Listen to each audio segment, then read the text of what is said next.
અમદાવાદમાં ગાંજા સાથે ડ્રગ્સ પેડલરની ધરપકડ કરવામાં આવી। વેજલપુરના સોનલ 4 રસ્તા પાસે પેડલર ઝડપાયો। પેડલર પાસેથી મળી આવ્યો છે 934 ગ્રામ ગાંજો। ગાંજો સપ્લાય કરનાર શખ્સ કોણ છે તેની શોધખોળ શરૂ કરવામાં આવી છે। વેજલપુરના સોનલ 4 રસ્તા પાસેથી એક ડ્રગ પેડલર ઝડપાયો।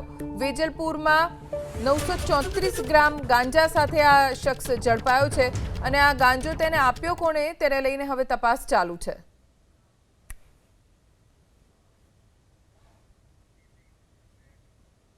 વેજલપુરના સોનલ 4 રસ્તા પાસે પેડલર ઝડપાયો। પેડલર પાસેથી મળી આવ્યો છે 934 ગ્રામ ગાંજો। ગાંજો સપ્લાય કરનાર શખ્સ કોણ છે તેની શોધખોળ શરૂ કરવામાં આવી છે। વેજલપુરના સોનલ 4 રસ્તા પાસેથી એક ડ્રગ પેડલર ઝડપાયો। વેજલપુરમાં 934 ગ્રામ ગાંજા સાથે આ શખ્સ ઝડપાયો છે અને આ ગાંજો તેને આપ્યો કોણે તેને લઈને હવે તપાસ ચાલુ છે।